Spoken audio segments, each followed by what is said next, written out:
Semua berawal dari pagi itu. Langit Klaten tampak mendung, dan Ayub melangkah masuk ke kelas dengan langkah malas seperti biasa. Hari Senin memang selalu terasa panjang. Tapi siapa sangka, hari itulah hidupnya mulai berubah. Begitu bel berbunyi, suasana kelas mendadak hening. Seorang pria dengan kemeja putih rapi dan tas selempang masuk ke dalam ruangan. Wajahnya tenang, tatapannya teduh, dan senyum kecilnya membuat suasana yang kaku jadi hangat seketika. Selamat pagi semuanya, saya Pak Rangga. Mulai hari ini, saya yang akan mengajar matematika, ucapnya sambil menaruh tas di meja guru. Suaranya dalam, jelas, dan entah kenapa, langsung menusuk ke hati Ayub. Ayub duduk di bangku ketiga dari belakang, dekat jendela. Tapi pagi itu, pandangannya tak lepas dari wajah Pak Rangga. Ada sesuatu dalam diri guru muda itu yang membuat jantungnya berdetak lebih cepat dari biasanya. Seolah waktu berhenti, dan hanya ada mereka berdua. Ketika Pak Rangga mulai menjelaskan materi, Ayub tak lagi memperhatikan angka-angka di papan tulis. Suaranya seperti alunan musik yang menenangkan. Dan saat mata mereka sempat bertemu, Ayub buru-buru menunduk, pipinya memanas. Jam pelajaran terasa begitu singkat. Saat bel istirahat berbunyi, Ayub masih duduk terpaku. Tangannya mencengkeram buku catatan yang isinya kosong, karena sedari tadi ia hanya melamun. Ia bahkan tak sadar kalau teman-temannya sudah berhamburan keluar. Matematika ternyata bisa seindah ini, ya, bisiknya pelan, sambil tersenyum sendiri. Entah itu karena pelajarannya, atau karena gurunya, Ayub sendiri tak tahu pasti. Tapi hatinya sudah terlanjur diguncang oleh sesuatu yang belum pernah ia rasakan sebelumnya. Malam harinya, Ayub menatap langit-langit kamar, memikirkan satu nama yang terus mengganggu pikirannya, Pak Rangga. Ia tahu itu salah. Ia tahu itu tidak wajar, tapi ia tidak bisa membohongi perasaannya sendiri. Dan sejak hari itu, Ayub tak pernah lagi memandang matematika dengan cara yang sama. Sejak hari itu, hidup Ayub berubah perlahan. Ia tak lagi datang ke sekolah dengan malas-malasan. Justru setiap pagi, ia bangun lebih awal, memilih seragam paling rapi, dan memastikan kerudungnya terpasang sempurna. Semua hanya untuk satu hal, agar terlihat pantas di mata Pak Rangga. Di kelas, Ayub jadi lebih aktif. Setiap kali Pak Rangga melempar pertanyaan, tangannya selalu terangkat lebih dulu. Bukan karena ia sudah tahu jawabannya, tapi karena ia ingin bicara, walau hanya beberapa detik, dengan pria yang diam-diam mengisi pikirannya. Pak Rangga pun mulai menyadari antusiasme Ayub. Kamu makin semangat sekarang, ya, katanya suatu hari sambil tersenyum. Senyum itu, ya Tuhan, Ayub nyaris meleleh di tempat. Tapi tentu saja ia hanya tertawa kecil, menyembunyikan getaran di dadanya. Setiap kali jam pelajaran matematika berakhir, Ayub akan berpura-pura tidak mengerti soal dan tetap tinggal di kelas.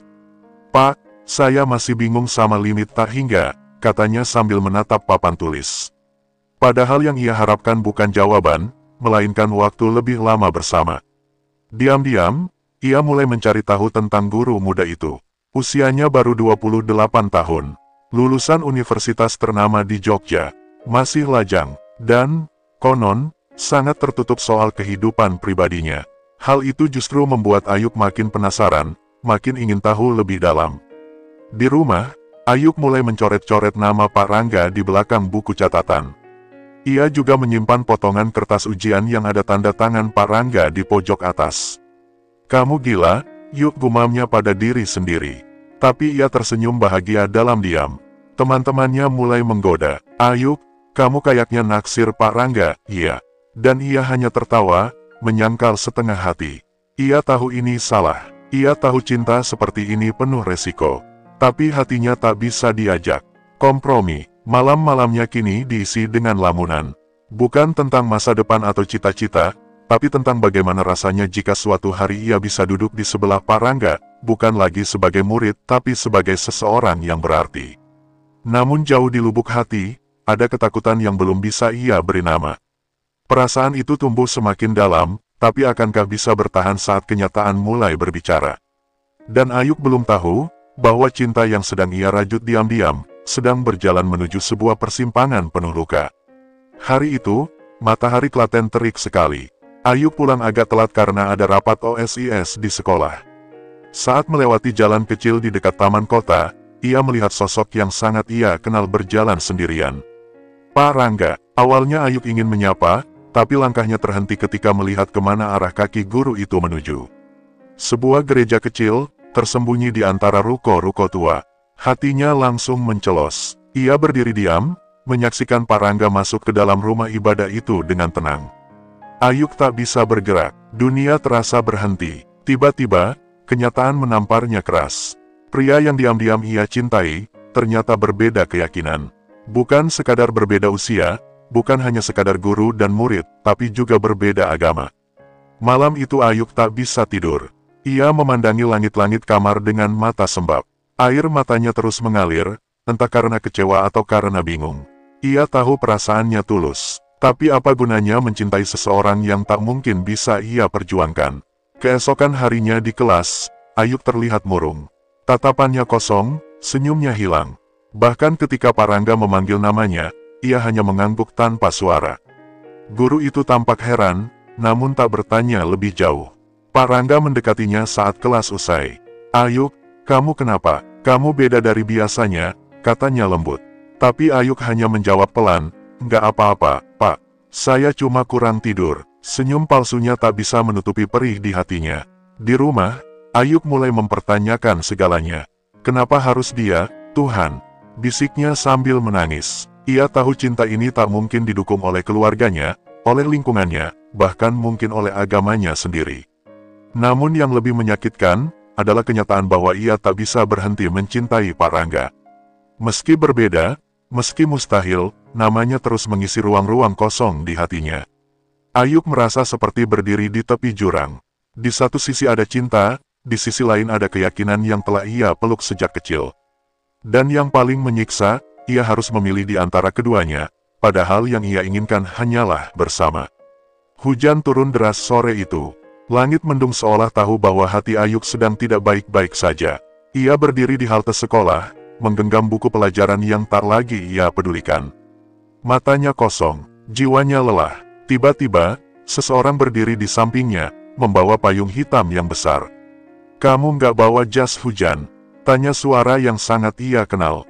Pak Rangga berdiri di sana, menatapnya dengan cemas. Ayuk hanya menggeleng pelan. Mereka berjalan berdua di bawah payung yang sama, menyusuri jalanan basah. Hujan tak mampu menutupi suara degup jantung Ayuk. Sampai akhirnya, di bawah pohon besar dekat gerbang sekolah, ia berhenti. Matanya mulai berkaca-kaca. "Pak, boleh saya tanya sesuatu?" ucap Ayuk pelan, hampir seperti bisikan. Pak Rangga mengangguk, menatapnya serius. "Kenapa Bapak nggak pernah cerita, kalau Bapak bukan Muslim?" Suasana langsung hening. Yang terdengar hanya suara hujan dan nafas mereka yang berat. Pak Rangga tampak terkejut, namun ia tidak menyangkal. Dengan suara pelan, Pak Rangga menjawab, "Saya nggak pernah berniat menyembunyikan, Ayuk. Tapi saya juga nggak ingin kamu terluka karena tahu." Ucapan itu justru membuat air mata Ayuk tumpah. Ia menangis, bukan karena marah, tapi karena hancur. "Aku nggak tahu harus gimana, Pak. Aku suka sama Bapak. Tapi aku juga tahu kita nggak mungkin." Suaranya pecah. Ia menunduk, menutupi wajah dengan tangan. Hujan dan air mata menyatu, tak bisa dibedakan. Pak Rangga mendekat, namun tetap menjaga jarak. "Ayuk, kamu masih muda. Perasaanmu tulus, aku tahu. Tapi dunia ini nggak sesederhana perasaan. Aku juga sayang sama kamu, tapi aku guru kamu, dan lebih dari itu, kita hidup di dua dunia yang berbeda." Kalimat itu menghantam seperti petir. Ayuk membeku. Kata-kata itu menegaskan bahwa yang ia takutkan selama ini, benar adanya. Cinta mereka tak hanya dilarang, tapi juga tak punya tempat untuk tumbuh.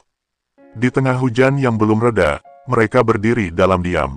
Tak ada pelukan, tak ada janji. Hanya dua hati yang saling mencintai, tapi dipisahkan oleh sesuatu yang tak bisa mereka ubah.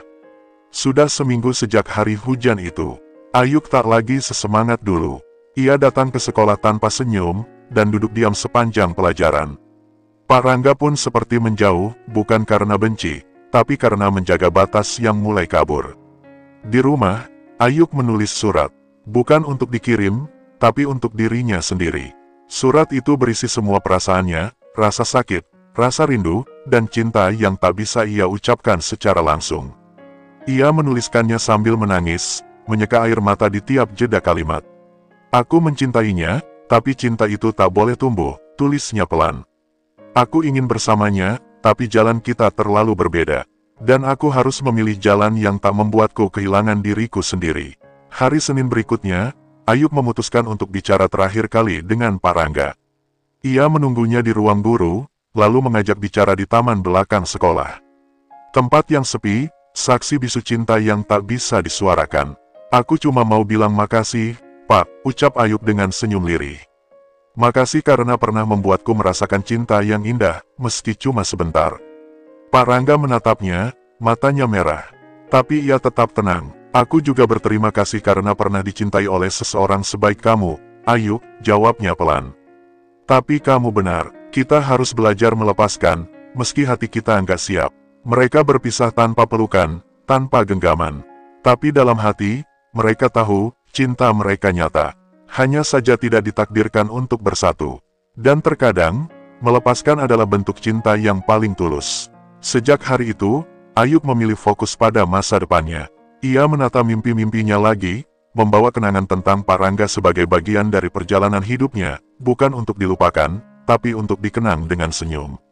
Dan di suatu tempat, Pak Rangga juga menjalani harinya, sambil terus mengenang gadis kecil yang pernah memberinya cinta sebesar langit, walau akhirnya mereka harus berjalan di jalan yang berbeda.